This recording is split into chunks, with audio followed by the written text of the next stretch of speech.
Hello friends, welcome to the tech mathematics.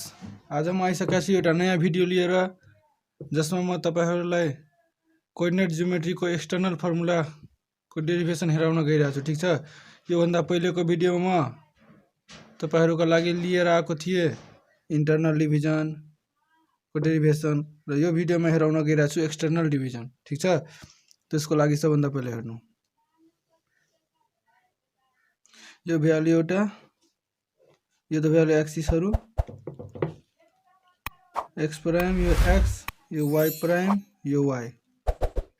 ठीक छ, अब के भन्न छ, सबभन्दा पहिले एउटा पोइन्ट A र अर्को B पोइन्ट, एउटा लाइनको दुईटा पोइन्टहरु छ नि।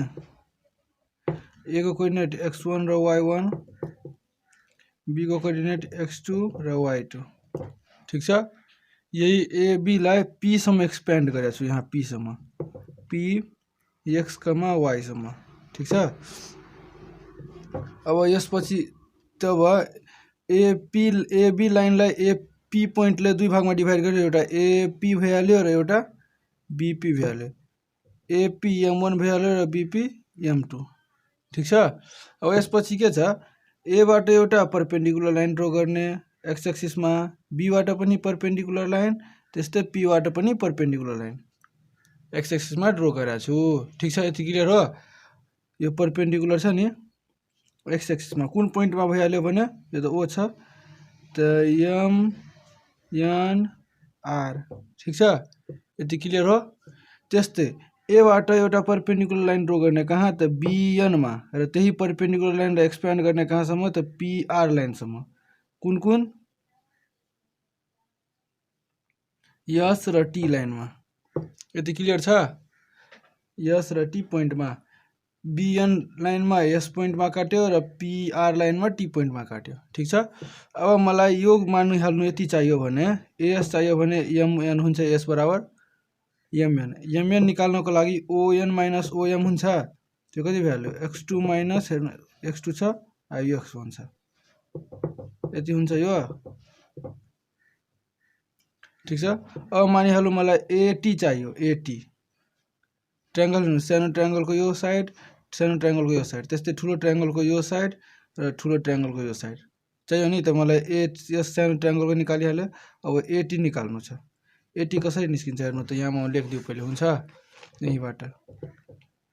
AT निकाल्नको लागि मलाई के गर्नुपर्छ, OR बाट OM घटाउनु पर्छ।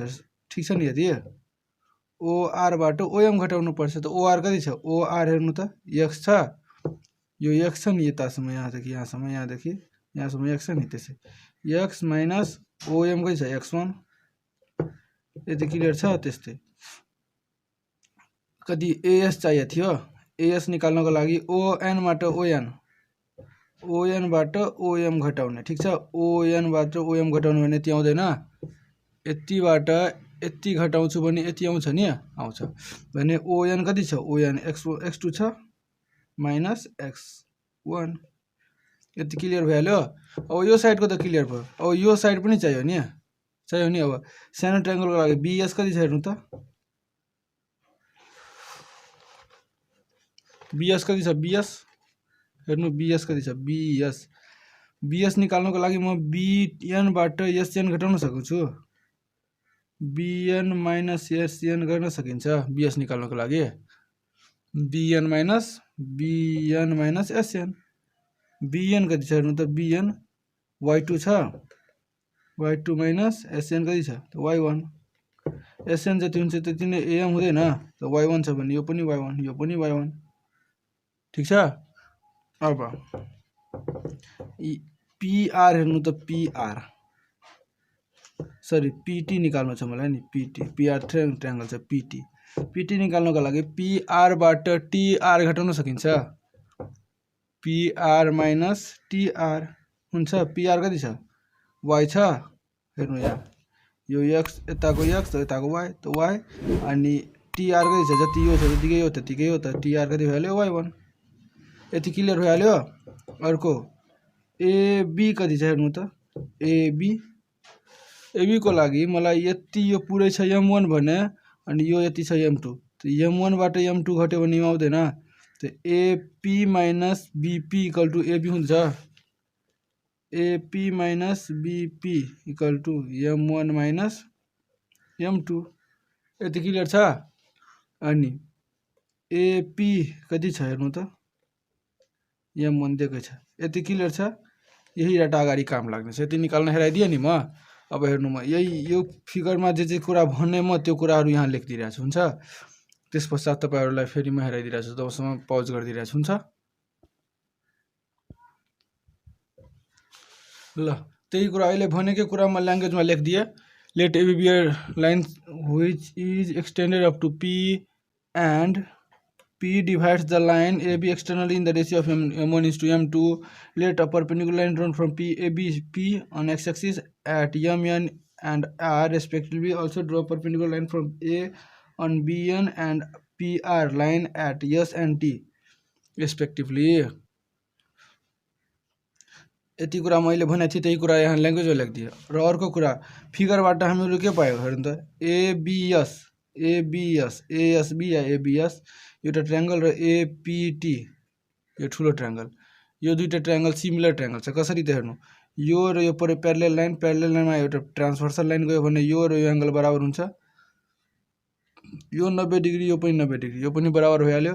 र अर्को यो बराबर, यो ठुलो ट्रायंगल र सानो ट्रायंगल को कमन साइड, तो तीनटा एंगल बराबर भयो। तीनटा एंगल बराबर भयो, यसको मतलब त्यो के भइहाल्यो, सिमिलर ट्रायंगल भइहाल्यो। त्यो सिमिलर ट्रायंगल को साइडहरु केमा हुन्छ त, प्रोपोर्सनमा हुन्छ, ठीक छ, मतलब रेशियोमा हुन्छ। त्यही लेखेको छु। फ्रम फिगर यो र यो ट्रायंगल के छ, सिमिलर छ, are similar since sides of similar triangle are in proportion, so साइड्सहरु के हुन्छ, सिमिलर ट्रायंगलको प्रोपोर्सनमा हुन्छ। त्यसैले यति इक्वल टु यति इक्वल टु यति, माथिमा ठुलो ट्रायंगल सानो ट्रायंगल र तलमा ठुलो ट्रायंगल। फिगरमा हेर्नु, यो साइड बाइ यो साइड, यो साइड बाइ यो साइड, यो साइड बाइ यो साइड, ठीक छ। अब नाउ टेकिङ कुन first and second we get, ठीक छ। फर्स्ट र सेकेंड लिएर हामी यो सोल्भ गर्दैछौँ पहिले।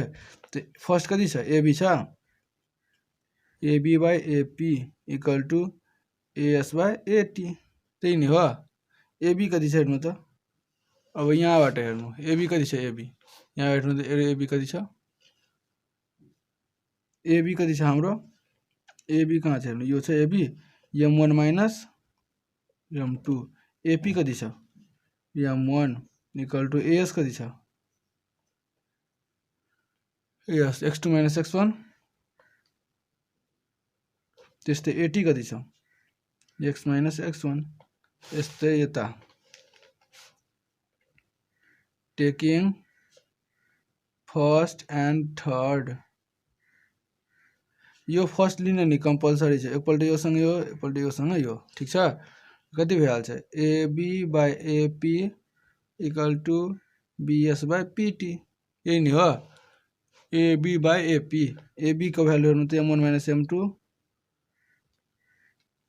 By m1 equal to BS कति छ हेर्नु त, यहाँ BS equal to y2 minus y1 छ नि, अनि PT कति छ, y माइनस y1, त्यही लेखिदिइरहेको छु, y2 minus y1 by y minus y1, ठीक छ। अब यसलाई क्रस मल्टिप्लाई गरेर सोल्भ गरिदिने। ल गरेर हेराइदिइरहेको छु। ल यता हेर्नु, और m1 into x minus x1 minus m2 into x minus x1 equal to m1 x2 minus m1 x1, m1 x minus m1 x1 minus m2 x plus m2 x1 equal to m1 x2 minus m1 x1। यति clear छ, बुझाइरहेको छ नि तपाईहरुलाई। अब यहाँ हेर्नु, m1x र m2x, यो हेर्नु x कमन लिहाले म योमा र योमा, कति value m1 minus m2 equal to m1 x2 minus m1 x1 plus m1 x2 m1 x1 minus m2 x1 clear छ यति x m1 x2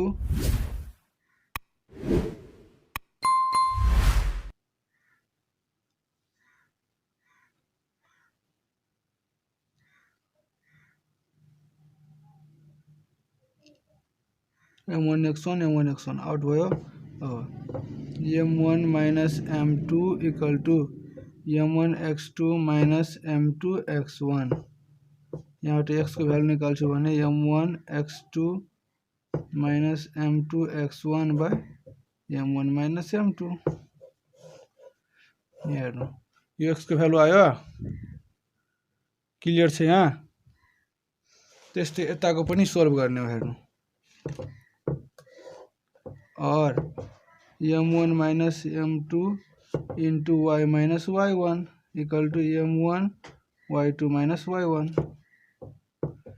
अब के गर्ने m1 ले y minus y1 मा गुणा गर्ने माइनस m2 ले y minus y1 मा गुणा गर्ने equal to m1 y2 minus y1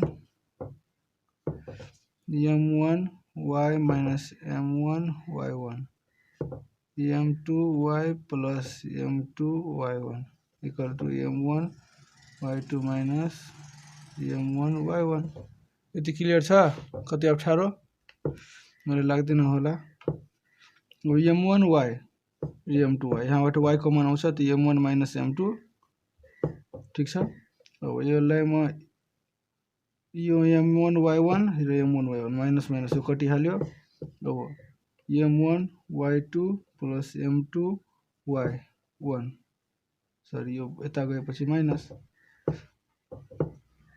यहाँबाट y को भ्यालु निकाल्ने भने m1 y2 minus m2 y1 by m1 minus m2 आयो यो यति y को भ्यालु क्लियर छ यति बुझ्नु भयो hence px, y equal to यहाँ हेर्नु त के आयो x को value m1 x2 minus m2 x1 by m1 minus m2 m1 y2 minus m2 y1 by m1 minus m2 यही त छ कोअर्डिनेटहरु के को एक्सटर्नल डिभिजन को कोअर्डिनेटहरु px, y एउटा पोइन्टले एउटा लाइन AB लाई एक्सटर्नली डिभाइड गर्यो भने यो point x, y px, y को कोअर्डिनेट कसरी आउँछ त यो कोअर्डिनेटले आउँछ ठीक छ कति अप्ठ्यारो छ भने ब्याक गरेर हेर्नु होला ठीक छ नि यहाँसम्म यो थ्योरीमै सब कुरा छ म भन्दैकै छु त्यसपछि यहाँ ल्याङ्ग्वेज गराइदिएको छु तपाईहरुको लागि अनि त्यसपछि यहाँ टेकिङ फर्स्ट र थर्ड यो फर्स्ट कम्पलसरी छ फर्स्ट र सेकेन्ड त्यसपछि फर्स्ट र थर्ड यही गरेको छु ठीक छ अनि यहाँ सोल्भ गर्ने त आफैले गर्नुपर्ने छ त्यो त भइहाल्छ अब बुझ्नु भएन भने यहाँ हेर्नु होला अप्ठ्यारो हुन्छ भने कसरी गर्ने हो ठीक छ नि यस्तै भिडियोहरुको लागि च्यानललाई सब्स्क्राइब गर्नु होला र भिडियो राम्रो लागिरहेछ भने भिडियोलाई लाइक गर्न नबिर्सनु होला र साथसाथै यो इन्फर्मेसन यो नलेज सबैसँग पुगोस् त्यसको लागि भिडियोलाई शेयर गर्न पनि नबिर्सनु होला keep watching and keep learning